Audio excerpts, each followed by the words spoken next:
Suami saya yang berusia 74 tahun merengek manja sambil berbaring berbantalkan lengan saya sejak awal pagi tadi.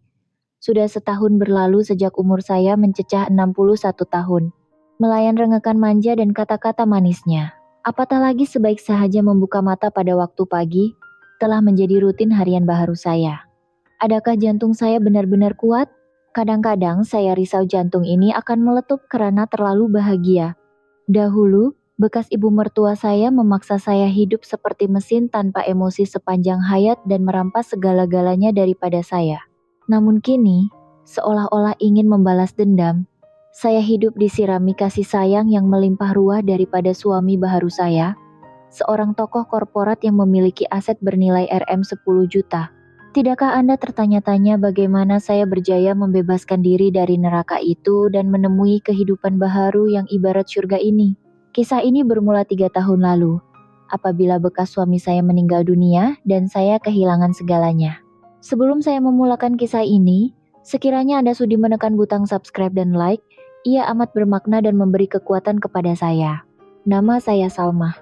Saya berkawin pada usia 30 tahun dan hidup selama 30 tahun sebagai istri kepada seorang lelaki, ibu kepada seorang anak, dan menantu dalam sebuah keluarga berada.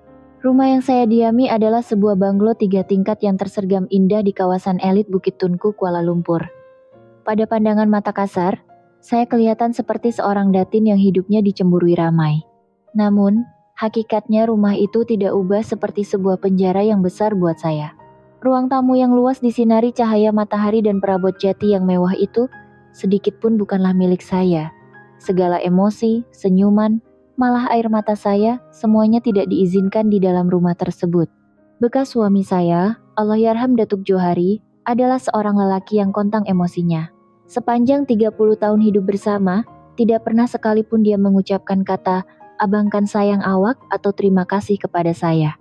Dia sentiasa memanggil saya dengan panggilan awak atau maknya. Boleh dihitung dengan jari berapa kali dia memanggil nama saya, Salma, dengan nada yang lembut. Dia menganggap semua benda yang saya lakukan adalah tanggung jawab saya semata-mata. Bangun jam 5 pagi, menyediakan sarapan, menggosok kemejanya sehingga licin, dan mengilatkan kasut kulitnya sebelum diletakkan di hadapan pintu rumah adalah tugas wajib seorang istri. Apabila dia pulang lewat malam, saya perlu memanaskan lauk, mencedok nasi, dan berdiri tegak di sebelah meja makan sehingga dia selesai makan. Sisa makanan yang ditinggalkannya itulah yang akan saya telan sendirian di satu sudut sunyi di dapur. Duduk makan semeja bersamanya adalah sesuatu yang mustahil untuk dibayangkan. Di matanya, saya bukanlah seorang istri, tetapi lebih kepada seorang pembantu rumah kelas, atasan yang hanya wujud untuk menguruskan rumah dan melayannya. Namun, apa yang lebih menyeksakan saya adalah ibu mertuanya, Datin Paduka. Suami saya menjadi seorang yang sangat dingin dan gila kuasa akibat pengaruh ibunya. Pada hari pertama saya bergelar menantu, ibu mertua saya berkata begini, "Menantu dalam keluarga keturunan kita tak boleh tunjuk emosi. Kalau kau nak ketawa, tahan. Kalau kau nak menangis, tahan. Kau mesti jadi mesin yang melahirkan zuriat keluarga ini dan menguruskan anak aku." Mesin. Perkataan itulah yang membelenggu hidup saya selama 30 tahun.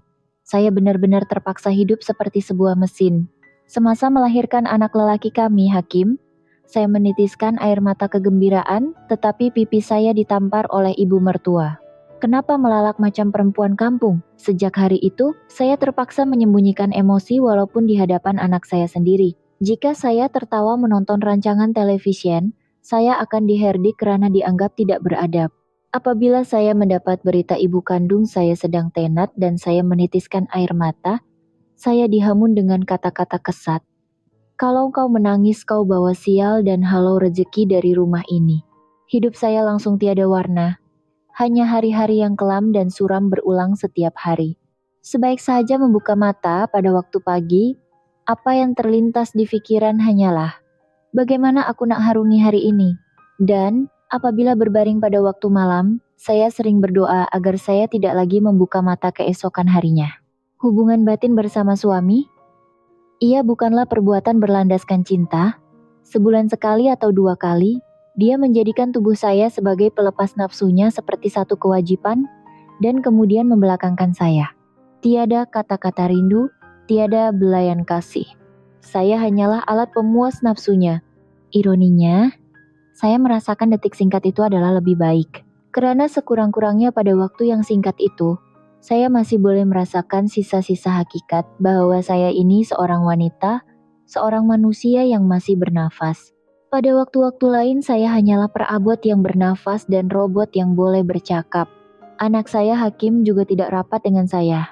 Membesar dalam suasana yang dingin di bawah didikan nenek dan ayahnya, dia menjadi seorang yang kaku emosinya dan melayan saya dengan hambar. Dia tidak tahu memegang tangan ibu atau memeluk saya.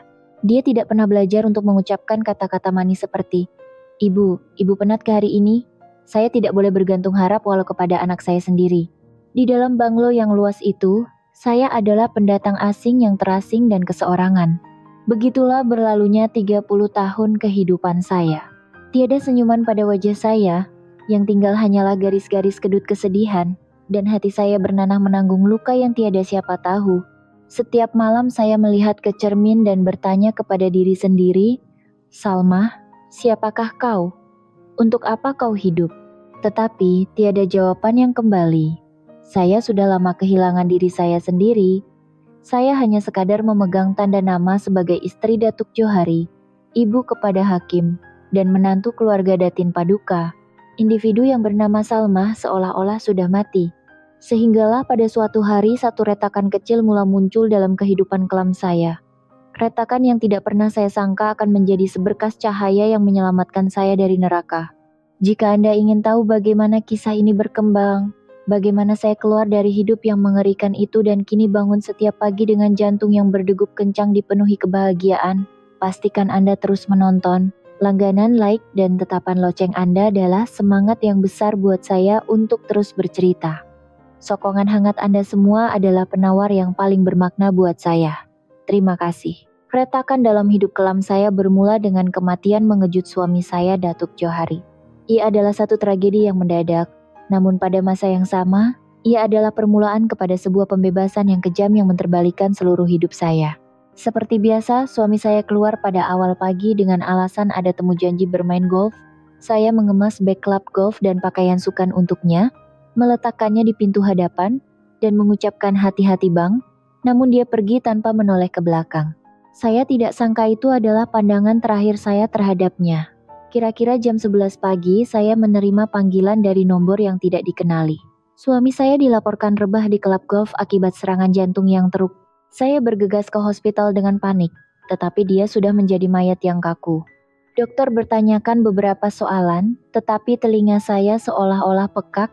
Kami hidup bersama selama 30 tahun. Walaupun dia seorang yang dingin dan melayan saya seperti mesin, dia tetap individu yang mengambil lebih separuh daripada ruang kehidupan saya. Kesedihan melanda seperti ombak yang besar, tetapi saya tidak dapat menitiskan air mata. Suara ibu mertua saya bergema di telinga seperti bisikan hantu. Kalau kau menangis, kau bawa sial ke dalam keluarga ini. Sepanjang majelis tahlil dan pengebumian, saya bergerak seperti robot. Saya menyambut tetamu, menguruskan juadah, dan berdiri kaku. Anak saya, Hakim, kelihatan sangat sedih tetapi dia langsung tidak memandang wajah saya. Ibu mertua, saya melihat saya yang tidak menitiskan air mata walau setitik, lalu tersenyum sinis dan berkata bagus. Barulah nampak macam menantu keturunan kita. Pada saat itu saya sadar, di mata mereka saya bukanlah istri kepada arwah suami saya, tetapi sekadar pekerja yang ditugaskan untuk menguruskan majelis pengebumian tersebut. Seminggu selepas tahlil, seorang peguam datang ke rumah untuk membacakan wasiat arwah suami. Ibu mertua, Hakim, dan saya duduk sebaris di atas sofa ruang tamu. Di sudut hati, saya menyimpan sedikit harapan.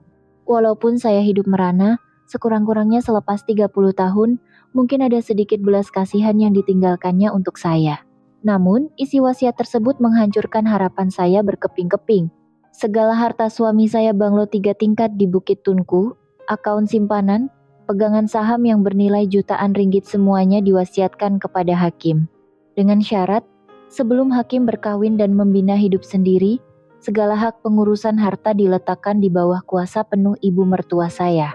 Dan untuk nama saya, hanya tertulis satu baris ayat. Kepada istri saya, Salma, diberikan uang sagu hati sebanyak 300.000 rupiah. Rm 300.000. Itulah harga untuk 30 tahun usia saya. Itulah nilai untuk masa muda saya yang dirampas, pengorbanan saya, dan kesengsaraan hidup sebagai sebuah mesin tanpa emosi. Ibu mertua saya tersenyum puas mendengar wasiat itu. Dia menoleh ke arah saya dan berkata dengan nada yang sangat dingin, "Kau dengar kan? Itulah kehendak arwah anak aku. Kau sekarang bukan lagi ahli keluarga rumah ini. Aku bagi kau masa seminggu. Kemas barang-barang kau dan keluar dari sini." Saya tergamam. Di rumah yang saya anggap sebagai rumah saya selama 30 tahun, tempat saya mengorbankan masa muda saya. Saya kini dihalau keluar sehelai sepinggang. Hakim hanya menundukkan kepalanya, membisu 1000 bahasa. Dia langsung tidak mempertahankan ibunya. Pada saat itu, sesuatu di dalam diri saya runtuh. Ia bukan kesedihan. Ia adalah kemarahan. Kemarahan yang membuak-buak untuk membuktikan kewujudan diri saya kepada mereka yang telah merampas seluruh hidup saya, dan kepada anak kandung saya membiarkannya berlaku. Tragedi terbesar dalam hidup kadangkala membuka pintu peluang yang paling besar. Pada saat kita pikir kita telah kehilangan segalanya, kita mungkin akhirnya mendapat kebebasan untuk mencari diri kita yang sebenar. Di sebalik runtuhan sisa hidup, pucuk baharu boleh tumbuh sesuatu yang saya belum sedari pada masa itu. Masa seminggu berlalu pantas seperti anak panah. Saya mengemas barang-barang yang mempunyai nilai sentimental kepada saya selama 30 tahun. Tetapi hakikatnya, tidak banyak yang boleh dibawa. Pakaian mahal dan beg tangan mewah yang dibelikan oleh ibu mertua bukanlah milik saya dan arwah suami tidak pernah membelikan saya seutas barang kemas pun. Apa yang saya miliki hanyalah beberapa helai baju lusuh, sebuah mesin jahit lama yang saya beli dengan duit simpanan saya sendiri, dan album gambar usang berisi wajah arwah suami dan anak saya. Pada hari saya melangkah keluar dari banglo itu, Hakim langsung tidak menunjukkan muka. Ibu mertua berdiri di hadapan pintu utama, memandang beg bagasi kecil saya dengan pandangan jijik. "Padan muka kau, harap kau sedar diri di mana taraf kau. Jangan berani-berani tunjuk muka depan Hakim lagi." Saya tidak membalas. Saya tiada tenaga dan tiada sebab untuk berbuat demikian. Saat saya melangkah keluar dari pagar besar rumah yang memenjarakan saya selama 3 dekad itu, saya berasa lebih sesak nafas memikirkan masa depan berbanding berasa lega. Uang Rm 300.000 dimasukkan ke dalam akaun bank, tetapi ia tidak mencukupi untuk membeli rumah yang selesa di ibu kota yang serba mahal. Saya akhirnya menyewa sebuah unit flat PKNS yang agak usang di Ceras. Cahaya matahari sukar masuk menjadikan bilik itu gelap walaupun pada waktu siang, dan bau hapak dinding yang berkulat menusuk hidung. Jika dibandingkan dengan banglo di Bukit Tunku, tempat ini sangat daif. Namun peliknya, hati saya berasa tenang. Saya tidak perlu menjaga hati sesiapa. Saya boleh menangis teresak-esak dengan kuat, dan saya boleh ketawa berdekah-dekah sambil menonton televisi. Di dalam bilik sempit itu, buat pertama kali dalam 30 tahun, saya dapat bernafas sebagai manusia bernama Salmah. Walau bagaimanapun, realiti kehidupan amat kejam. Menjelang usia 60-an, tanpa kemahiran khusus dan pengalaman bekerja di luar, tidak banyak kerja yang boleh saya lakukan. Saya bekerja sebagai pembantu cuci pinggan di restoran, tukang cuci bangunan, sehinggalah menjadi pengedar risalah di tepi jalan. Tubuh saya yang selama 30 tahun hanya membuat kerja-kerja rumah mewah kini menjerit kesakitan akibat bulu kasar. Pinggang saya terasa seperti mau patah, dan pergelangan tangan saya berdenyut-denyut. Namun, saya tidak boleh berhenti. Fakta bahwa saya kini bertahan hidup dengan kudrat sendiri, walaupun menyakitkan, membuatkan saya berasa hidup. Sesekali saya menghubungi Hakim, tetapi dia sering memberi alasan sibuk dan memendekkan perbualan. "Ibu, jangan buat nenek marah, ibu duduk diam-diam sajalah." Nada suaranya kedengaran lebih kepada rasa rimas berbanding risau. Dia seolah-olah menganggap bahwa saya dihalau adalah salah saya sendiri. Setiap kali mendengar kata-katanya, hati saya hancur berkecai.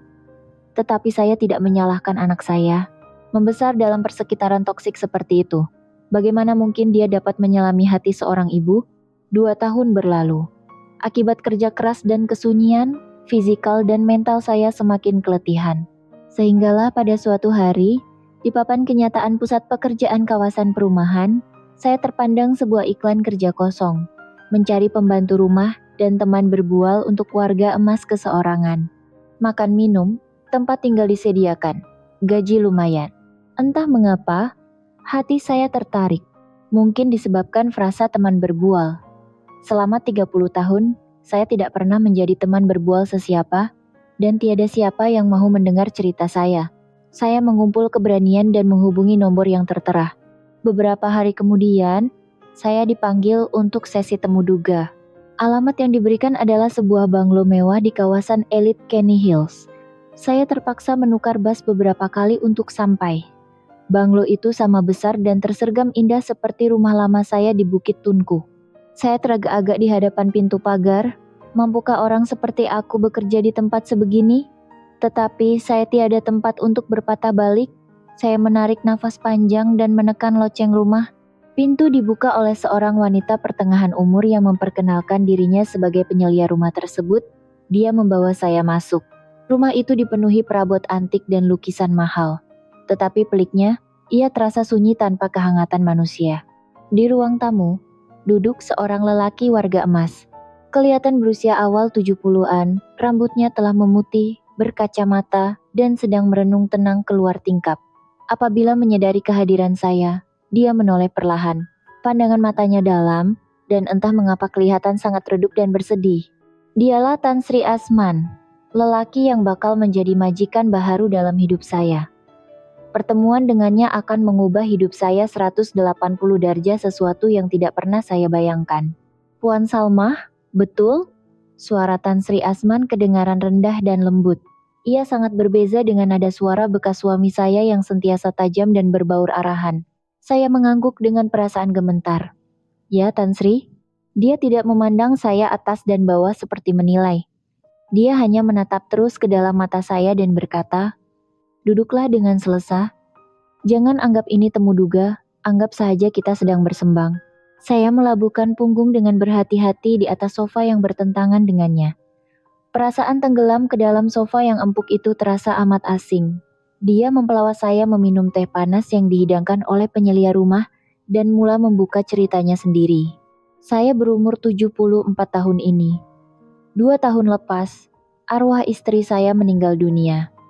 Anak-anak semuanya sudah berkeluarga dan menetap di luar negara. Di rumah sebesar ini, hanya saya dan penyelia rumah ini sahaja yang tinggal. Suaranya syarat dengan kesunyian yang mendalam. Kesunyian itu terasa sangat serasi dengan apa yang saya lalui selama 30 tahun. Semuanya cukup lengkap, tetapi makan bersendirian adalah perkara yang paling seksa. Saya tak rasa pun apa yang saya makan. Mendengar kata-katanya, tanpa sadar saya mengangguk. Saya paham perasaan itu. Kata-kata itu keluar dari mulut saya secara spontan. Tan Sri Asman memandang saya dengan mata yang sedikit terkejut. Saya tergesa-gesa menundukkan wajah, menunjukkan emosi dan bersuara pandai di depan majikan. Jika bekas ibu mertua saya tahu, pasti saya akan diherdik teruk. Tak mengapa, saya juga ingin mendengar kisah Puan Salmah, katanya tanpa memaksa. Malah, dia sabar menunggu cerita saya. Saya memberanikan diri dan membuka kisah silam saya. Perkawinan selama 30 tahun, kematian suami dan bagaimana saya dihalau sehelai sepinggang. Saya coba menceritakannya seringkas mungkin tanpa melibatkan emosi, tetapi suara saya tetap bergetar. Selepas kisah saya tamat, dia membisu untuk seketika. Dia hanya memandang keluar tingkap. Saya mulai berpikir, aku udah salah cakap. Siapa yang nagajikan orang yang bawa banyak masalah pribadi begini? Dan saya mulai bersedia untuk bangun. Puan banyak menderita. Suaranya memecah kesunyian. Saya terkejut dan memandangnya. Mata lelaki itu kelihatan berkaca-kaca. Selama 30 tahun awak dah lalui kepayahan yang sangat besar, Puan Salmah. Dia menyebut nama saya, Salmah, dengan sangat jelas dan penuh hormat. Selepas 30 tahun, ini kali pertama saya mendengar seorang lelaki asing menyebut nama saya. Bukan awak, bukan maknya, tetapi nama saya sendiri, Salmah. Pada detik itu, air mata panas yang saya tahan selama ini gugur mengalir laju ke pipi. Herdikan bekas ibu mertua, kehinaan dari bekas suami, semuanya hilang. Hanya dengan mendengar nama saya disebut dengan penuh kemanusiaan, segala derita yang terpendam selama 30 tahun pecah ibarat empangan. Sejak hari itu, saya mulai bekerja di rumah Tan Sri Asman. Peranan saya bukan sekadar pembantu rumah biasa. Saya menyiapkan sarapan dan makan malam bersama, duduk berhadapan di meja makan, berbual di ruang tamu pada waktu petang, dan berjalan-jalan di halaman rumah saya adalah teman berbual yang sebenar. Pada awalnya, semuanya kekok. Duduk berhadapan semeja semasa makan adalah sesuatu yang tidak pernah saya buat selama berpuluh tahun. Makan makanan yang dimasak khusus untuk saya, bukannya sisa lauk suami, terasa sangat ganjil. Tan Sri sentiasa mempelawa saya makan dahulu, dan dia sangat peka dengan lauk kegemaran saya. Memastikan ia sentiasa ada untuk hidangan seterusnya.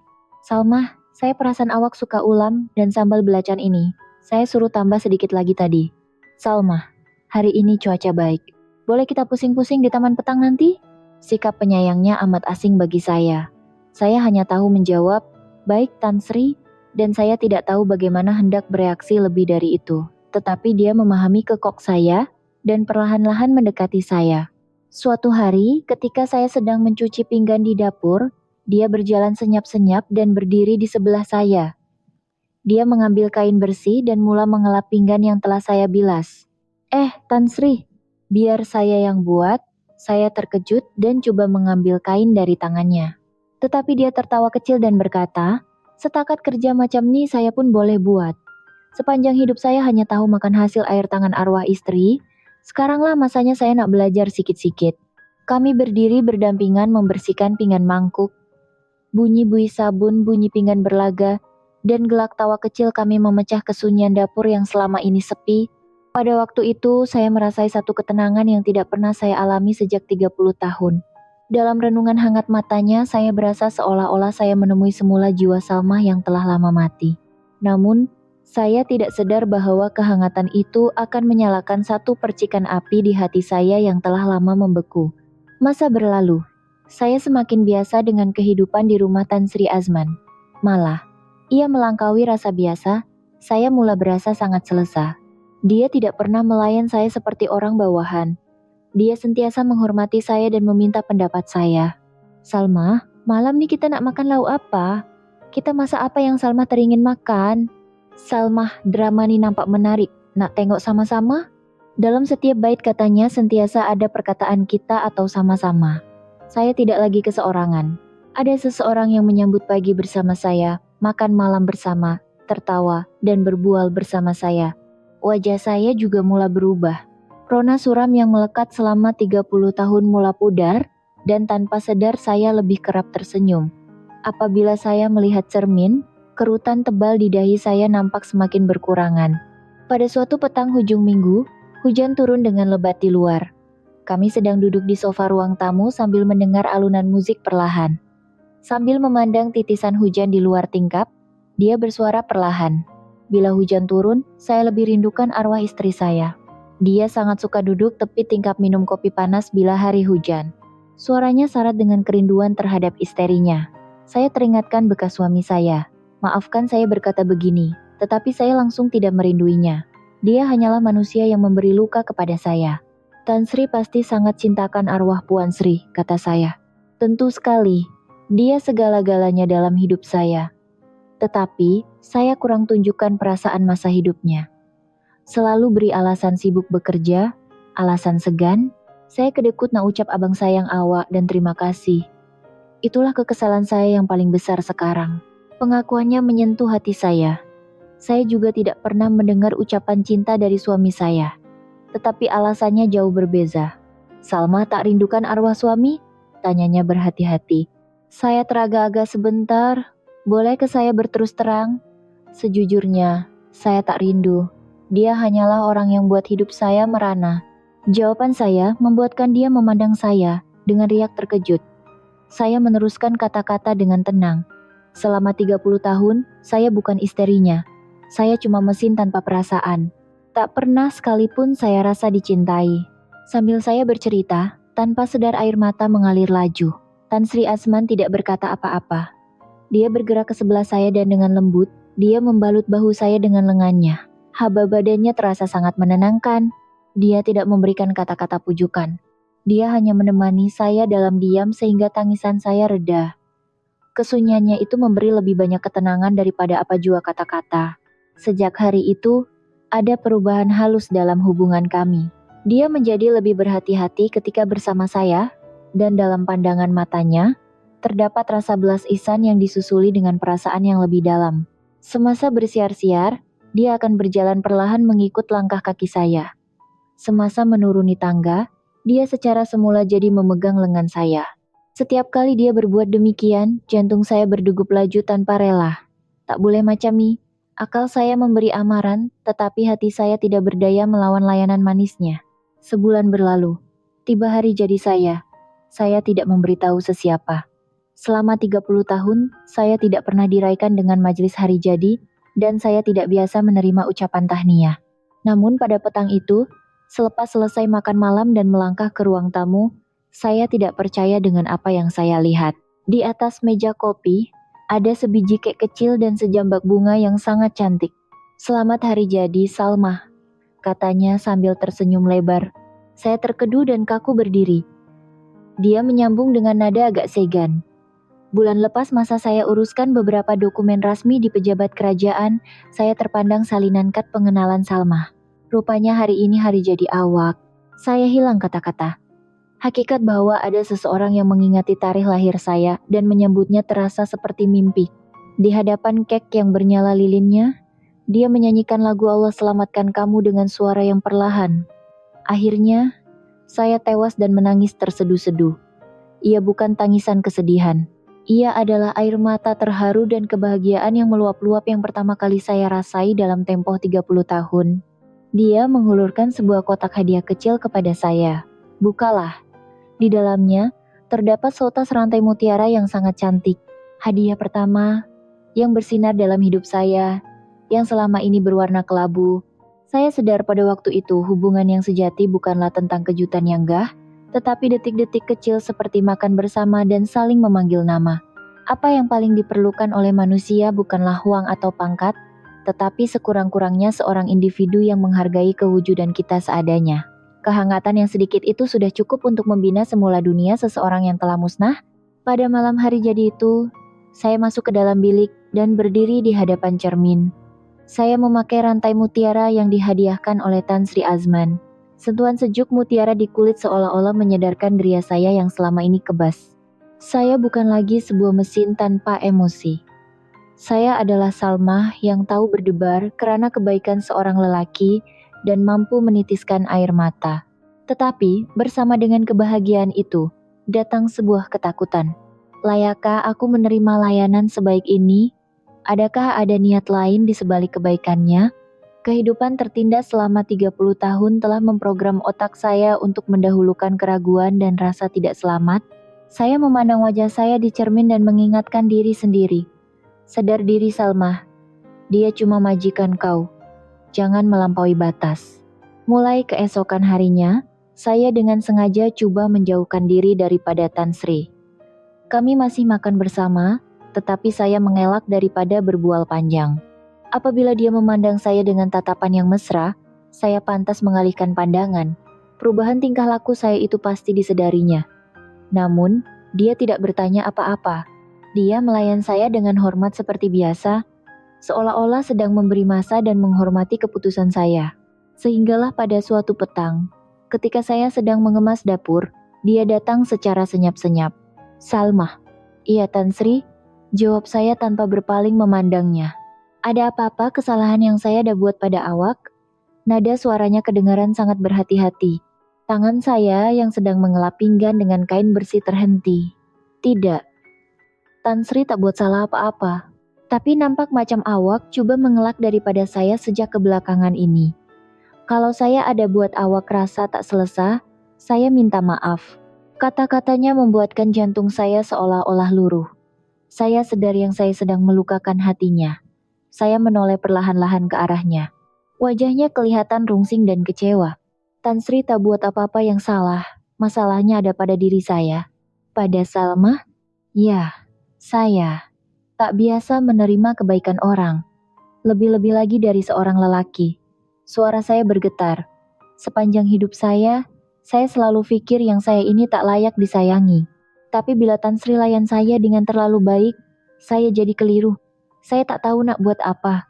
Saya takut. Mendengar pengakuan jujur saya, dia melangkah setapak merapati saya. Kemudian, dengan penuh kelembutan, dia menggenggam kedua-dua belah tangan saya. Tangannya terasa sangat hangat. "Salma, Awak sangat layak untuk dicintai. Segala kasih sayang yang awak tak dapat selama 30 tahun ini, awak patut terima semuanya mulai sekarang. Matanya merenung tepat ke dalam mata saya, penuh dengan keikhlasan. Tiada sebarang penipuan di dalamnya. Izinkan saya berada di sisi awak untuk berikan kasih sayang itu. Itu adalah sebuah pengakuan cinta. Di usia melepasi 6 dekad, buat pertama kali dalam hidup saya menerima pengakuan cinta yang ikhlas. Saya tergamam dan tidak mampu membalas. Air mata saya hanya menitis perlahan.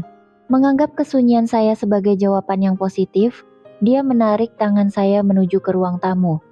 Dia menyuruh saya duduk di sofa, dan kemudian dia sendiri melutut di hadapan saya.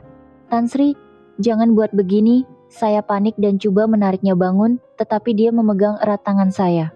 Salma, sejak pertama kali saya melihat awak, hati saya telah terpaut.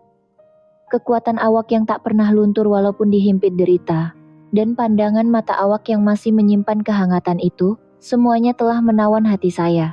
Saya nak bahagiakan awak. Saya nak lihat awak senyum setiap hari. Sudikah awak habiskan sisa hidup awak bersama saya? Dia mencium belakang tangan saya. Pada saat itu, segala ketakutan dan keraguan yang membelenggu jiwa saya cair seperti salji. Saya tidak lagi teragak-agak. Iya, saya sudi. Wajahnya berseri-seri mendengar jawaban saya. Dia bingkas bangun dan memeluk saya dengan erat.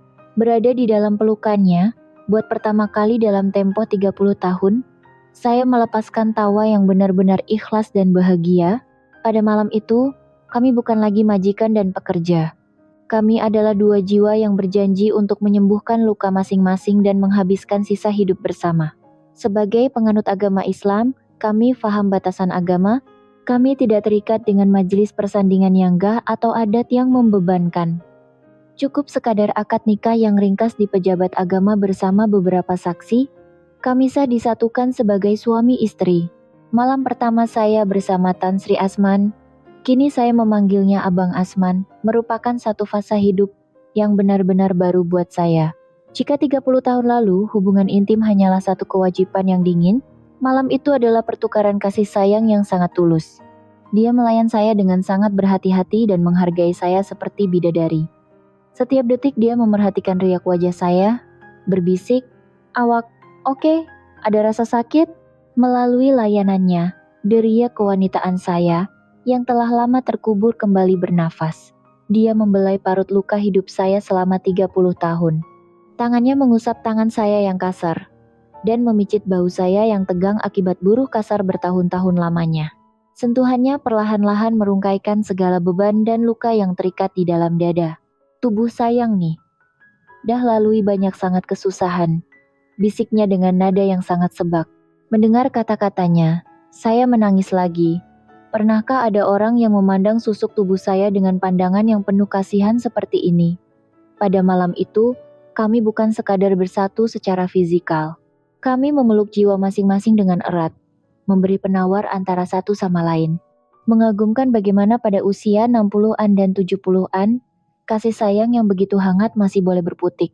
Walaupun sudah berusia, Abang Asman sangat sihat dan bertenaga. Berada di dalam pelukannya, saya rasa seperti segala penderitaan saya selama 30 tahun telah dibayar lunas. Keesokan paginya, saya terjaga dan mendapati diri saya berada di atas lengan Abang Asman. Cahaya mentari pagi yang masuk dari celah langsir terasa sangat menenangkan. Bunyi dengkuran halusnya adalah melodi yang paling indah di dunia. "Dah bangun?" tegurnya lembut sambil membuka mata memandang saya. Saya tersipu malu dan menyembunyikan wajah di sebalik selimut sambil mengangguk. Dia mengusap rambut saya dengan penuh kasih sayang. "Mulai sekarang, abang nak bangun setiap pagi sambil tengok muka sayang macam ni." Jantung saya berdegup laju mendengarnya. Kami ketawa riang seperti kanak-kanak menyambut pagi baru. Sejak hari itu, kehidupan saya berubah secara total. Saya bukan lagi pembantu rumah. Saya adalah Puan Sri Salmah, tuan rumah ini, dan istri yang dicintai oleh Abang Asman. Kami pergi membeli barang basah di pasar raya bersama-sama dan memasak di dapur bersama-sama. Melihat dari belakang, kelibat seorang hartawan bernilai jutaan ringgit memakai apron dan kekok mencoba memasak asam pedas membuatkan saya tertawa besar. Sungguh mencuit hati. Setiap petang kami akan bersiar-siar dan hujung minggu kami akan memandu keluar bandar. Dia sentiasa bertanya kemana saya ingin pergi dan apa yang saya ingin makan. Dia memperkenalkan semula dunia kepada saya. Selama 30 tahun saya terpenjara di dalam rumah, langsung tidak menyadari peredaran cuaca dan musim. Dia memimpin tangan saya berjalan di taman botani yang penuh dengan bunga, dan bercuti di tanah tinggi yang nyaman. Bersama-sama menonton film, menikmati orkestra di Istana Budaya, dan melawat galeri seni, saya akhirnya merasai nikmat hidup yang telah lama saya lupakan. Tipulah jika saya kata saya tidak peduli dengan pandangan orang sekeliling. Penyelia rumah pada mulanya terkejut, tetapi dia cepat memahami dan menyokong hubungan kami secara diam-diam. Namun, ada satu hal yang masih membelenggu saya, tiada keberanian untuk memberitahu anak saya Hakim. Saya takut memikirkan kejutan dan perasaan dikhianati yang bakal dia rasakan. Hampir 2 bulan berlalu dalam kebahagiaan itu, sehinggalah pada suatu petang, Hakim tiba-tiba menelepon. "Ibu, hujung minggu nih Hakim nak bawa nenek datang jumpa ibu." Tiba-tiba saja nih. Ada apa-apa masalah ke? Ada hal yang nak dibincangkan? Lagipun dana dekat tarik kematian arwah ayah, suara Hakim kedengaran sangat dingin dan keras. Jantung saya berdegup laju. Firasat buruk mulai menyelubungi. Adakah dia sudah menghidu sesuatu? Ketibaan hujung minggu itu adalah sesuatu yang sangat saya takuti. Sejak pagi pada hari yang dijanjikan saya tidak senang duduk. Abang Asman menyadari kegelisahan saya dan memegang erat tangan saya. "Jangan risau, Abang ada kat sini. Apapun yang jadi, Abang akan berdiri di sisi sayang." Kata-katanya memberi saya semangat, tetapi rasa takut masih belum hilang. Tepat jam 2 petang, loceng rumah berbunyi. Saya rasa seperti mahu pengsan.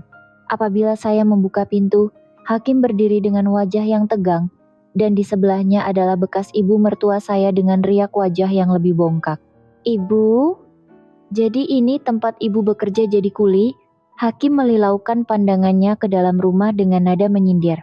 Bekas ibu mertua saya langsung tidak memandang wajah saya, menganggap saya seperti halimunan, dan terus melangkah masuk ke ruang tamu. Ketika itulah Abang Asman melangkah keluar dari dalam rumah. "Sila masuk." "Saya Asman," sapanya dengan penuh hormat. Ibu mertua saya memandangnya atas dan bawah lalu mendengus sinis. "Oh, awak nih tuan rumah nih, yang jadikan menantu aku kuli." "Datin, tolong jaga bahasa. Salmah bukan kuli di rumah ini. Dia adalah istri saya yang sah," cantas Abang Asman dengan nada tegas. Wajah ibu mertua saya bertukar menjadi raksasa yang menggerunkan. "Istri? Jangan nak buat lawak bodoh. Kubur suami belum merah lagi, kau udah menggatal cari jantan lain?" Jeritan ibu mertua saya bergema di seluruh banglo itu. Hakim hanya membisu dan memerhatikan kami. "Datin, apa?" Saya menjerit, hilang pertimbangan. Selepas 30 tahun, inilah kali pertama saya melawan. "Tolong jaga mulut Datin." Datin bukan lagi ibu mertua saya. Bantahan saya membuatkan ibu mertua saya lebih meradang. Perempuan tak sedar diri. Dah tua pun menggatal. Mata kau udah buta agaknya. "Hakim, kau tercegat apa lagi? Kau nak tengok mak kau malukan keturunan kita terhege-hege kak jantan nih?" Semua mata beralih ke arah Hakim. Saya sangat berharap dalam hati agar dia berpihak kepada saya kali ini. Namun Hakim memandang saya dengan mata yang sangat dingin dan berkata, "Ibu." Hakim sangat kecewa. Apa agaknya arwah ayah rasa kalau dia tengok dari atas sana? Macam nenek cakap, ibu cuma memalukan keluarga kita. Tolong berhenti buat kerja gila nih. Kata-kata dari mulut anak saya sendiri menikam tajam ke jantung saya. Dunia saya seolah-olah hancur. Anak yang saya kandung dan lahirkan dalam penderitaan selama 30 tahun telah membuang saya sepenuhnya. "Hakim, kau yang biarkan benda nih berlaku. Kau ingat mak kau nih nakan harta jantan nih? Atau sebab dia kesepian sampai main sauk sesiapa saja? Tolong bawa sadar diri sikit ibu," jerkah Hakim lagi. Pada saat itu, Abang Asman melangkah ke hadapan dan menghalang Hakim. "Cukup anak muda. Itu bukan cara untuk bercakap dengan ibu awak." "Tan Sri, siapa nak masuk campur urusan keluarga kami?" jerit Hakim kembali. Abang Asman membalas dengan tenang tetapi bertegas. "Saya adalah suami kepada ibu awak, dan ibu awak bukan kawin dengan saya sebab duit. Saya yang memilihnya. Awak tahu tak betapa menderitanya ibu awak selama 30 tahun? Betapa sunyinya dia, awak paham tak? Saya bertanggung jawab untuk membahagiakan bagi hidup ibu awak. Kalau awak tak restu sekalipun, saya takkan lepaskan ibu awak. karena saya cintakan dia dengan sepenuh jiwa. Mendengar pengakuan tulus itu, air mata saya mengalir laju tidak henti-henti. Ibu mertua saya yang masih belum puas hati, meludah ke lantai sambil menjerit, dasar orang miskin tak sedar diuntung. Dia kemudian menarik lengan Hakim dan beredar pergi. Bunyi pintu dihempas kuat meninggalkan kesunyian yang amat berat. Saya jatuh terduduk di atas lantai dan menangis tersesak-esak. Perasaan dikhianati dan dibuang oleh darah daging sendiri menyelimuti seluruh badan saya. Abang Azman duduk di sebelah saya dan memeluk saya dengan erat. Pelukannya hangat, tetapi parut di hati saya terlalu dalam. Adakah saya tidak layak untuk bahagia? Saya mulai terfikir untuk berputus asa dengan segala-galanya. Beberapa hari selepas itu, saya tenggelam dalam kemurungan yang amat sangat. Hakim tidak mengangkat panggilan saya, dan hanya menghantar pesanan message yang ringkas dan dingin. Tolong jangan hubungi Hakim lagi. Saya tahu neneknya sedang mengawal Hakim, tetapi mendengar kata-kata kejam itu dari anak sendiri menyebabkan saya hilang segala semangat untuk hidup. Salma, makanlah sedikit. Pujuk Abang Azman dengan sayu. Melihat saya tidak menjamah apa-apa makanan. Tetapi tekak saya tidak dapat menelan apa jua. Apalah hak orang tua macam saya ini berangan hidup bahagia. Akhirnya, saya cuma lukakan hati semua orang, keluh saya. Rasa bersalah dan benci diri membuatkan bantal saya basah dengan air mata setiap malam. Salma, kalau sayang mengalah sekarang, sayang dah biarkan mereka menang. Itulah yang mereka nak, kata Abang Azman. Kata-katanya ada benarnya. Membiarkan saya jatuh merana adalah keinginan bekas ibu mertua saya. Namun setiap kali terbayang wajah dingin Hakim, saya hilang keberanian untuk bangkit. Beberapa hari kemudian, Abang Azman pulang dari luar dan menghulurkan sebuah sampul surat besar berwarna coklat. Buka nih. Di dalamnya terdapat satu salinan geran tanah. Dan yang paling mengejutkan, nama pemiliknya tertulis. Salma. Alamat di geran itu adalah Banglo 3 tingkat di Bukit Tungku. Tempat saya menghabiskan 30 tahun usia saya dan dihalau keluar. Macam mana? Macam mana semua ini boleh berlaku? Saya merenung wajah suamiku dalam ketidakpercayaan. Abang yang beli. Rumah tempat sayang, korbankan usia muda sayang. Sekarang ia milik sayang sepenuhnya. Rupa-rupanya, selepas arwah suami saya meninggal dunia, ibu mertua saya dengan rakusnya coba mengembangkan empayar perniagaannya, tetapi menanggung hutang yang sangat besar. Akhirnya, dia terpaksa menjual rumah banglo itu dengan harga lelongan. Mengetahui berita tersebut, Abang Azman membelinya dengan harga yang jauh lebih tinggi dari nilai pasaran dan meletakkannya terus ke atas nama saya. Abang nak tunjuk kepada mereka yang halau sayang keluar sehelai sepinggang tuh. Yang sekarang sayang adalah tuan punya rumah yang sah. Ini bukan nak balas dendam. Ini adalah tentang mengembalikan apa yang sepatutnya menjadi hak sayang. Saya terkeluh lidah. Hakikat bahwa dia sanggup merancang sejauh ini demi saya membuatkan dada saya sesak dengan rasa terharu. Abang dah hubungi Hakim juga.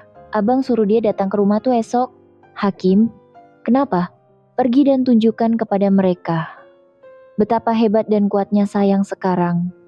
Dan sebagai seorang anak dia perlu dengar sendiri apakah isi hati ibunya yang sebenar. Keesokan harinya, saya menggenggam erat tangan Abang Azman dan berdiri di hadapan banglo itu selepas 3 tahun dihalau. Pintu pagar kayunya masih teguh, tetapi ia tidak lagi kelihatan seperti penjara yang menakutkan. Saya membuka pintu utama dengan penuh keyakinan dan melangkah masuk. Di ruang tamu, Hakim dan bekas ibu mertua saya sudah berada di sana. Wajah mereka terkejut dan bercampur kemarahan. Berani kau jejak kaki dalam rumah ibu mertua? Saya menggigil menahan marah, suaranya tersekat.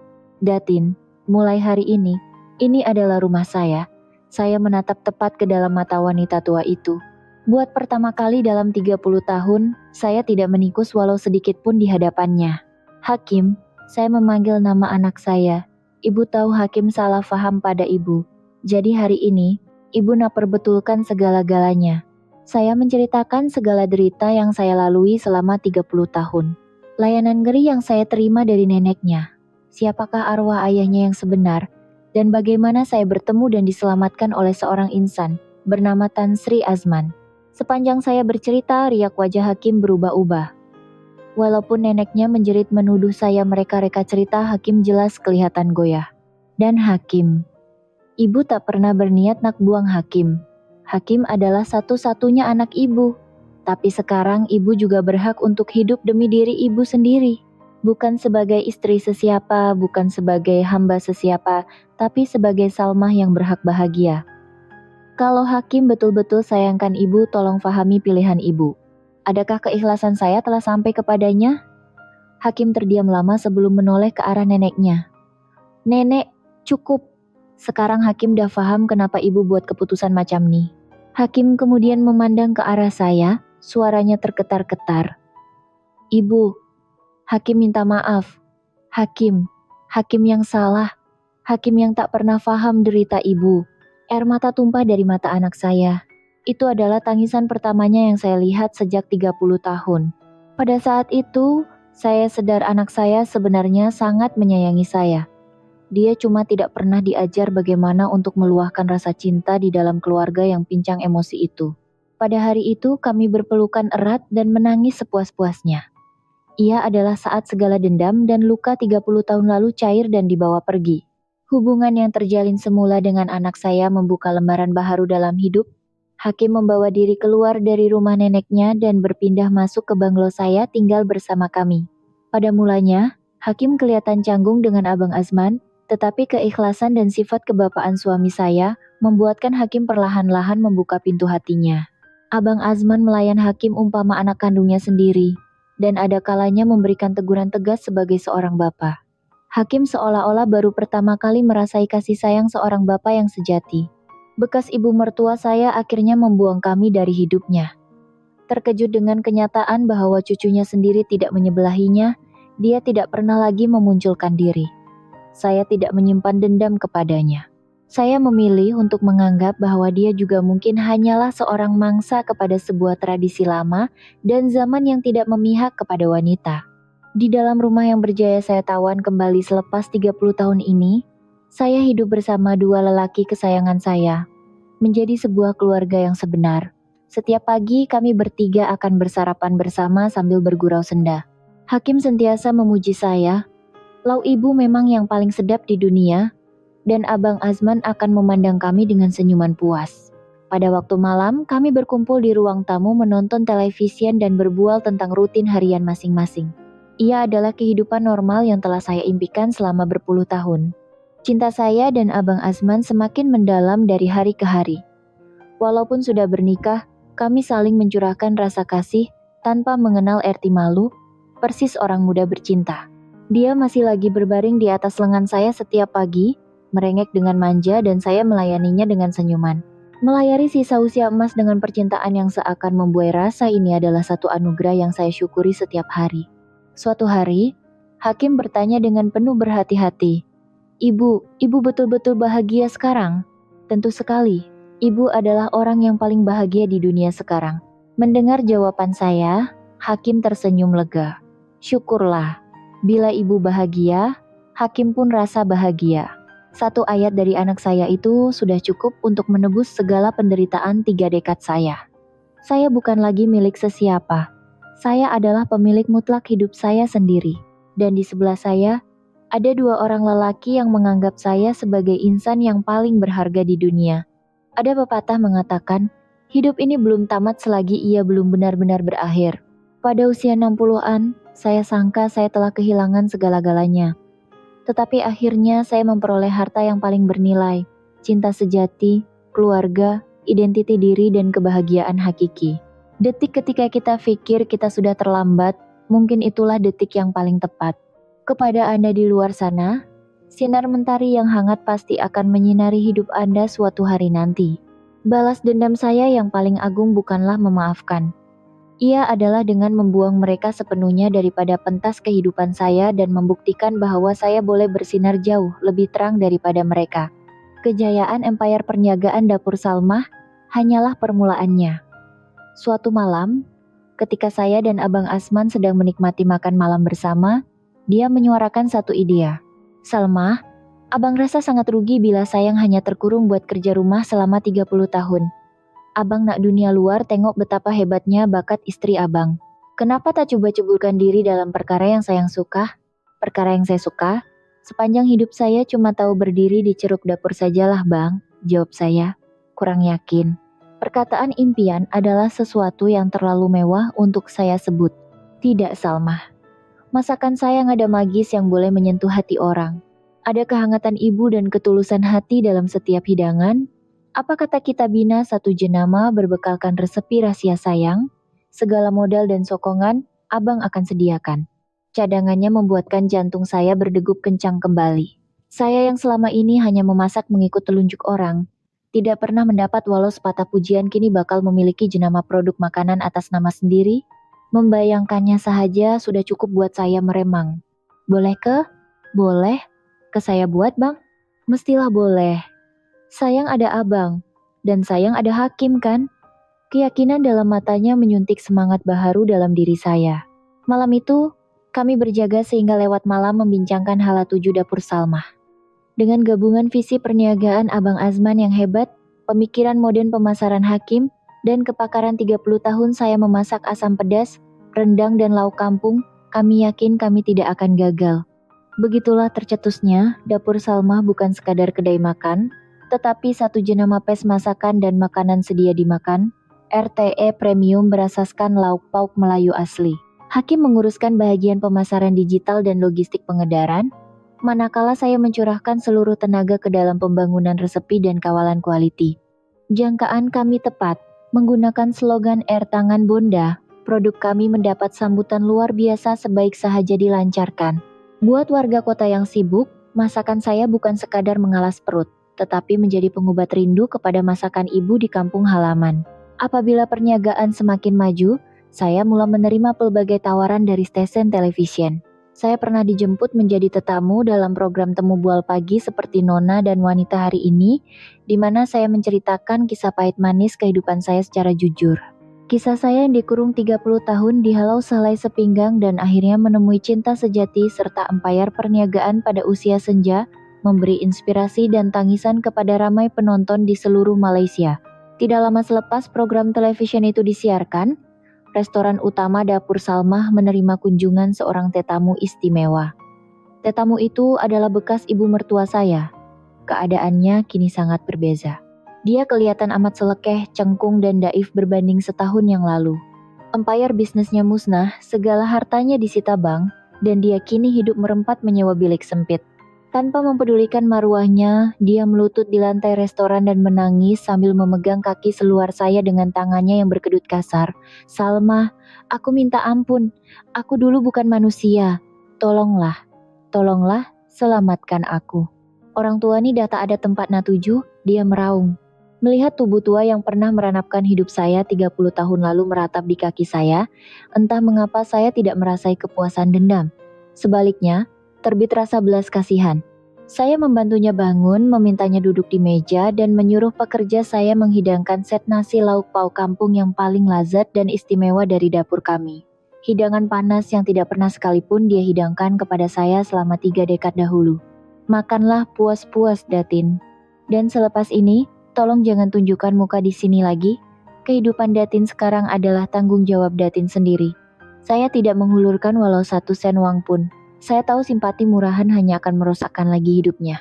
Sambil menangis teresak-esak, dia menyuap makanan dengan gelojoh ke dalam mulutnya. Melihat pemandangan itu, saya menyadari arti balas dendam yang paling bermakna, yaitu bukan memijaknya jatuh ke dalam gaung derita, tetapi berdiri teguh dengan kebahagiaan sendiri yang tidak lagi boleh dirobek oleh penderitaannya, sambil mempamerkan ihsan terakhir sebagai seorang manusia yang bermartabat. Selesai makan, dia coba mengeluarkan duit untuk membayar harga makanan, tetapi saya menolaknya. "Ini harga untuk 30 tahun tenaga saya dalam keluarga Datin," kata saya sebelum mengarahkannya pulang. Sejak hari itu, kelibat wanita itu tidak lagi wujud dalam hidup saya. Bagaimana sisa hidupnya selepas itu, saya tidak peduli dan tidak mau tahu. Saya tidak lagi membenarkan dia naik ke pentas kehidupan saya. Tanggung jawab saya sekarang hanyalah untuk menjaga kebahagiaan dan cinta yang saya miliki. Dan usia emas saya yang gilang gemilang, barulah bermula. Dapur Salmah kini bukan sekadar simbol kejayaan pribadi. Ia telah bertukar menjadi sebuah rumah pelindung, tempat membina kekuatan buat wanita-wanita senasib dengan saya. Di satu sudut restoran, saya membuka ruang kaunseling tertutup. Setiap minggu, di bawah inisiatif hidangan Salmah, saya menjemput wanita-wanita ini menikmati hidangan percuma sambil mendengar keluh kesah mereka. Istri muda yang terseksa dengan suami yang curang dan menipu. menantu yang dipulaukan oleh ibu mertua sehingga hilang harga diri, dan ibu tua yang diabaikan oleh anak-anak setelah mengorbankan seluruh hidupnya. Setiap kali mendengar luahan tangisan mereka, saya sadar saya tidak keseorangan. Di luar sana ribuan wanita Malaysia masih menangis dalam diam karena ditindas nasib yang sama. Saya tidak mampu memberi penyelesaian yang ajaib. Saya hanya memegang erat tangan mereka dan berkata, "Ini bukan salah awak. Awak dah lalui hidup yang sangat sukar." Sambil menghidangkan lauk pauk panas, saya berharap keikhlasan itu mampu mengubat hati mereka. Namun ajaibnya, dari renungan mata mereka, saya dapat lihat betapa layanan sekecil itu telah memberi mereka azam baharu untuk bangkit. Kegiatan amal saya mulai mendapat liputan meluas media. Sebuah majalah wanita terkemuka meletakkan saya di muka hadapan dengan tajuk, "Bangkit dari penjara 30 tahun. Tokoh usahawan dapur Salma sedia hidangan rawat jiwa wanita." Selepas edisi tersebut diterbitkan, pelbagai sumbangan, sokongan dan warkah penuh inspirasi mengalir dari seluruh ceruk negeri. Dengan dana tersebut, saya menubuhkan sebuah yayasan kebajikan khusus untuk membantu golongan ibu tunggal dan mangsa keganasan rumah tangga. Melihat nama Salma menjadi simbol harapan dan kekuatan kepada orang lain, hati saya dipenuhi dengan kesyukuran yang tidak terhingga. Hakim bukan lagi sekadar rakan kongsi perniagaan. Dia adalah anak lelakiku yang paling penyayang, rakan baikku di dunia ini. Setiap ujung minggu, dia pasti memimpin tangan saya ke pasar tani untuk membeli bahan mentah segar. Jika dia nampak saya sedikit keletihan, dia akan memisit bahu saya dan berkata, "Ibu, jangan kerja kuat sangat. Sayangi diri ibu lebih sikit sekarang, ya." Merasai kehangatan kasih sayang seorang anak, saya rasa sayalah wanita terkaya di dunia. Hakim kini telah berkawin dan mempunyai seorang anak perempuan. Antara saya, Abang Asman, menantu perempuan saya, dan cucu perempuan kami telah menjadi keluarga sedarah sedaging yang sebenar, saling menyokong kebahagiaan satu sama lain. Abang Asman masih menjadi pelindung terhebat saya. Dia merupakan penyokong nomor 1, pelanggan VIP kekal dapur Salma, dan peminat terbesar saya. Apabila saya pulang keletihan ke rumah selepas seharian sibuk, dia sentiasa menyiapkan air mandian hangat yang dicampur dengan pati aroma bunga untuk saya. Sayang dah kerja keras jadi cahaya kepada dunia hari ini. Abang sangat bangga dengan istri abang. Di dalam pelukannya yang sasa dan menenangkan, segala penat lelah saya hilang, itulah surga rehat saya yang hakiki. Kami sering meluangkan masa membaca buku bersama, memasang alunan irama sentimental, dan merancang masa depan yayasan. Dia tidak pernah lokek berkongsi ilmu perniagaannya, dan sebagai balasan, saya menyajikan air tangan hidangan yang paling lazat buatnya. Cinta usia senja kami jauh lebih dalam, lebih marak, dan lebih indah berbanding jiwa anak muda. Sempena menyambut ulang tahun perkawinan, Abang Asman menunaikan impian saya membawa saya terbang ke Italia. Selama 30 tahun tidak pernah menjejakkan kaki ke luar negara, pemandangan awan putih di luar tingkap kapal terbang terasa bagai mimpi. Di bawah struktur gah Katedral Duomo di Florence, merentasi terusan air menaiki gondola di Venice, kami berpegangan tangan dengan erat dan tertawa gembira seperti budak kecil. Sambil menatap mata saya, dia berbisik, "Salma, disebabkan sayang, abang rasa hidup semula. Sebelum jumpa sayang, hidup abang pun kelabu je. Walaupun abang kaya dan berjaya, tapi hati abang sangat kosong. Kehadiran sayang dalam hidup abang telah warnakan balik dunia abang yang pucat nih." Sepanjang percutian itu, kami sadar kami adalah penyelamat buat diri masing-masing, penawar tunggal untuk luka silam yang pernah berdarah. Kini, saya tiada lagi penyesalan atau ralat. Segala keperitan masa lalu telah menjadi baja yang subur menumbuhkan pokok kebahagiaan hari ini. Saya akhirnya memegang kuku stereng hidup saya sendiri, memecut terus tanpa gentar ke arah destinasinya. Dan apa sahaja lanskap yang menanti di garisan penamat, saya tidak lagi takut. Karena di sebelah tempat duduk saya, manusia-manusia kesayangan saya akan sentiasa menemani. Tahun ini umur saya menginjak ke 65 tahun. Pagi musim bunga yang indah kembali menjenguk. Dapur Salma kini telah membuka cawangan keduanya, dan saya dikenali sebagai CEO sektor F, B, dan aktivis sosial yang disegani. Hakim berdiri teguh memacu perniagaan kami, manakala Abang Asman tetap setia menjadi penyokong terhebat dan suami paling romantik di dunia. Pagi itu saya terjaga di sisi Abang Asman seperti kebiasaannya. Lelaki yang kini menjengah usia 75 tahun itu Masih merenung saya dengan senyuman nakal ala budak lelaki, merengek di telinga saya. Salma, pagi ini kita sarapan apa? Tiba-tiba, abang teringin, nak makan asam pedas ikan pari dengan nasi putih panas. Boleh tak, Salma?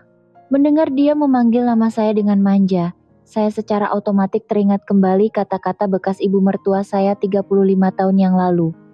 Kau mesti jadi mesin tanpa emosi di dalam rumah ini. Tidak, Datin. Saya bukan lagi sekeping besi mesin yang sejuk. Saya adalah manusia yang sangat disayangi, bebas menyayangi, dan sedang berkongsi kehangatan dengan dunia melalui keringat saya. Nama saya Salma. Walaupun jantung ini masih berdebar kencang setiap kali dilayan manja oleh suami saya, debaran ini tidak lagi membawa ketakutan. Ia adalah bukti yang nyata bahwa saya masih hidup bernafas, sebuah simfoni orkestra kebahagiaan yang tidak akan pernah berhenti.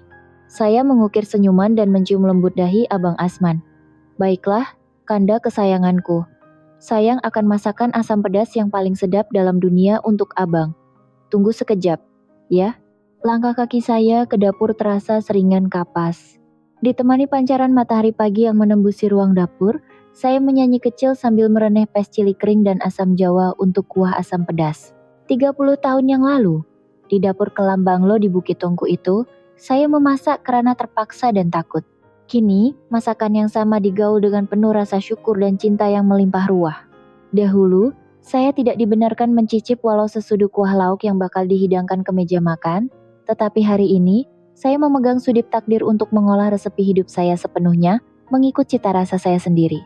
Inilah rasa kebahagiaan sebenar yang hanya berani saya impikan 30 tahun lalu, yang mustahil untuk saya gapai ketika itu. Hadiah paling istimewa daripada Tuhan buat seekor burung phoenix yang berjaya bangkit berkepak dari abu derita neraka silam.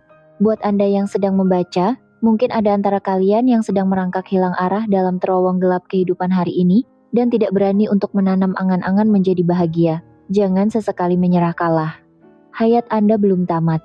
Seperti mana burung phoenix yang bangkit dari abu kebakaran, cahaya mentari pagi yang indah pasti akan menyuluh jalan kehidupan Anda juga kelak. Saya, Salma, adalah saksi dan bukti hidup bahwa keajaiban itu wujud. Semoga nukilan kisah saya ini meniupkan sedikit kehangatan kepada jiwa Anda yang beku dan menjadi inspirasi buat Anda bangkit semula. Nota penulis. Kisah panjang Puan Salma kini melabuhkan tirainya. Merentasi terowong gelap selama 30 tahun dan hanya kembali merampas namanya serta menikmati keindahan usia emas pada umur 60-an. Apakah pandangan Anda apabila menyusuri jejak hidup wanita ini? Sebagai seorang penulis yang menggarap naskah ini, saya juga menangis dan ketawa bersama beliau pada malam hari.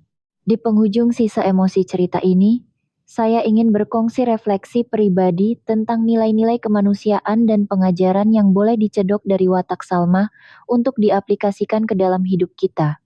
Untuk makluman, penceritaan ini bukanlah sebuah biografi tokoh sebenar, tetapi karya cereka fiksien yang diinspirasikan daripada rencah masyarakat kita, dengan tujuan menyuntik mesej moral. Walaupun jalan cerita dan wataknya adalah rekaan, namun emosi, pengorbanan dan isu yang diutarakan sangat sinonim dan berpijak di bumi nyata masyarakat kita. Perasaan pertama yang membalut hati saya ketika melukis karakter Puan Salma adalah sesak nafas. Banglo mewah 3 tingkat di Bukit Tunku, status Datin, yang disanjung di sebalik topeng luaran itu, tersimpan penjara neraka. Beliau hilang kelayakan sebagai Salma, dilabel sebagai awak, maknya, atau sekadar menantu keluarga ini. Hidupnya sebagai mesin tanpa perasaan bukanlah sesuatu yang asing dalam budaya kita. Masih ramai wanita di luar sana, atau mungkin kita sendiri, yang hidup di sebalik bayang-bayang status istri orang, ibu anak-anak, atau sekadar pemegang sebuah pangkat di pejabat, sehingga kan kita alpa siapakah nama diri kita sendiri dan apa kemahuan pribadi kita. 30 tahun Puan Salma adalah simbol kepada bebanan sistem patriarki dan belenggu tradisi kuku besi dalam sesebuah masyarakat elit. Kematian arwah suami adalah sebuah tragedi baginya, tetapi hakikatnya ia adalah tiket pelepasan yang paling zalim. Dihalau sehelai sepinggang dan dihumban ke flat usang PKNS. Ketika itulah selepas 30 tahun dia akhirnya mampu menangis dan ketawa bebas dari sebarang pandangan serong. Bukankah ironi kehidupan manusia sungguh menghairankan? Seringkali pada saat dimana kita rasakan kita telah kehilangan segalanya di dunia ini, itulah detik sebenar kita mendapat peluang untuk pulang kepada fitrah diri kita sendiri. Kehadiran Tan Sri Azman merupakan tunjang penting kepada plot cerita. Apa yang magis mengenainya bukanlah aset Rm 10 juta miliknya, bukan hadiah barang kemas yang mahal. Tetapi kunci pelebur ais di hati Salmah adalah hal-hal asas kemanusiaan yang sangat kecil. Tan Sri memanggil namanya, Salma dengan penuh martabat. Tan Sri menghafal lauk ulam kegemarannya di meja makan. Dan Tan Sri mendengar setiap keperitan hidupnya selama 30 tahun dan ikhlas berbisik, awak dah banyak menderita. Lelaki ini menebus kembali maruah kemanusiaan Puan Salma. Inilah falsafah di sebalik cerita ini. Ia bukan sekadar kisah dongeng Cinderella orang tua, tetapi teguran kepada kita semua. Menyelamatkan dunia orang lain tidak perlukan kuasa adiwira. Ia sekadar memerlukan sepasang mata yang sudi melihat manusia lain dengan penuh hormat dan penerimaan seadanya. Melalui kisah Puan Salma, apakah pedoman hidup yang boleh kita pegang? Pertama sekali, betapa pentingnya menjaga kehormatan nama kita. Nama bukan sekadar kata ganti diri. Ia adalah lambang identiti, maruah, dan bukti bahwa kita sedang bernafas di dunia ini. Puan Salma tidak kehilangan uang maupun rumah. Beliau kehilangan nama Salma. Dan hadiah terbesar yang dimenangi dalam hidupnya kembali adalah panggilan namanya daripada bibir lelaki yang mencintainya. Renungkan diri Anda. Adakah Anda sedang dipanggil dengan nama Anda hari ini? Ataukah Anda sedang bersembunyi di balik status atau gelaran sehingga membisukan jeritan hati sendiri? Kisah Salmah menampar kesadaran kita. Siapa nama awak? Dan adakah awak bahagia di bawah nama awak itu? Kedua, tidak pernah ada istilah terlambat untuk memulakan sesuatu yang baharu. Pada usia 60 tahun, ramai menyangka hidup hanya menunggu mati dan percintaan adalah drama picisan orang muda. Puan Salma juga pernah berpikiran begitu. Tetapi beliau membuktikan kepada kita semua, bunga tidak semestinya kembang pada musim bunga. Ada kalanya ia mekar lebih cantik tatkala matahari mula terbenam di hujung senja. Hidup ini bukan tentang kelajuan, tetapi tentang arah tuju. Biarpun Anda lambat bertapak, jika jalan yang Anda pilih menuju ke arah kebahagiaan sejati, Anda tidak pernah ketinggalan. Percintaan suci pada usia 60-an tidak kalah habanya berbanding cinta monyet belasan tahun. Ia adalah kasih sayang antara dua jiwa matang yang saling membalut luka dan bertambah mekar. Dan pengajaran paling besar, dendam yang paling indah dan paling elegan adalah menjadi sangat bahagia. Puan Salma ada peluang membalas dendam dengan pelbagai tipu daya kepada bekas ibu mertuanya. Tetapi sebaliknya, ketika musuhnya melutut papa kedana meminta simpati, dia tidak memijak maruah musuhnya dengan mencampakkan duit. Dia menghidangkan lauk pauk kampung yang hangat simbol kelapangan hati.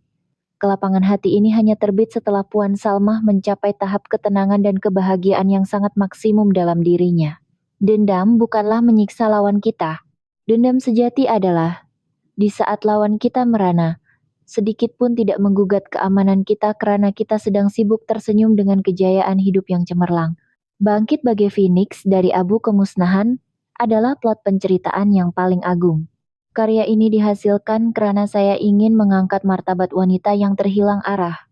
Setiap manusia bersinar lebih cerah bila diseru namanya sendiri, bukan dibayangi nama orang lain.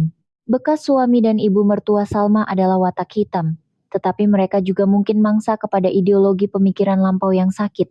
Lafaz simpati awak dah banyak menderita dari mulut Tan Sri Azman mengajar kita nilai empati sebenar melebihi uang ringgit. Memaafkan bukanlah untuk kepuasan musuh, ia adalah terapi penyembuhan diri untuk melepaskan segala duka lampau.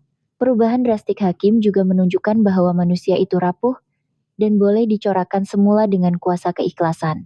Hubungan Salma dan Tan Sri adalah ikatan dua rakan kongsi hidup yang matang melengkapi lompong masing-masing. Ruang kebajikan yang dibuat oleh Puan Salma di restorannya menggariskan satu hakikat. Hanya manusia yang pernah luka parah, yang paling layak dan paling arif mengubat luka manusia lain. Harapan saya agar coretan cerita Puan Salmah ini bukan hanya dilihat sebagai diari kejayaan usahawan wanita, tetapi sebagai sepucuk surat sokongan buat mereka yang masih di rantai penderitaan. Jangan lupa, Tuan empunya nyawa Anda adalah diri Anda sendiri. Dan pintu bahagia akan terbuka pada saat Anda meyakini kewujudan Anda berhak diraih. Kisah Salmah mungkin sudah dinoktahkan di sini, tetapi pengembaraan hidup Anda sedang rancak berputar. Adakah sesiapa antara pembaca di sini yang masih bersembunyi menangis keseorangan umpama Salma suatu ketika dahulu? Masih memikirkan bahwa semuanya sudah gagal dan jauh ketinggalan? Angkatlah wajah Anda dan pandanglah sekeliling, tanyalah pada hati, apa namaku? Dan kemana arah tujuan hatiku? Pasti ada Tan Sri Azman, rezeki dan tua, perubahan dari hakim, anak dan keluarga, serta empayar dapur Salmah, kejayaan yang menanti Anda kelak. Jangan pernah berputus asa, Anda layak dicintai dan dijunjung tinggi sebagai seorang manusia. Jika warkah ini berjaya menyuntik sedikit roh kebangkitan dalam diri Anda, sila kongsikan nama dan kisah Anda di ruangan komen di bawah. Kisah kebangkitan Anda juga mungkin akan menjadi penyelamat kepada insan lain di sudut dunia sana. Teruslah menyokong saluran perkongsian kami ini dengan menekan butang subscribe dan tinggalkan tanda suka, like. Ia memberikan kami energi untuk merangkai lebih banyak lagi cerita kemanusiaan di masa akan datang. Terima kasih.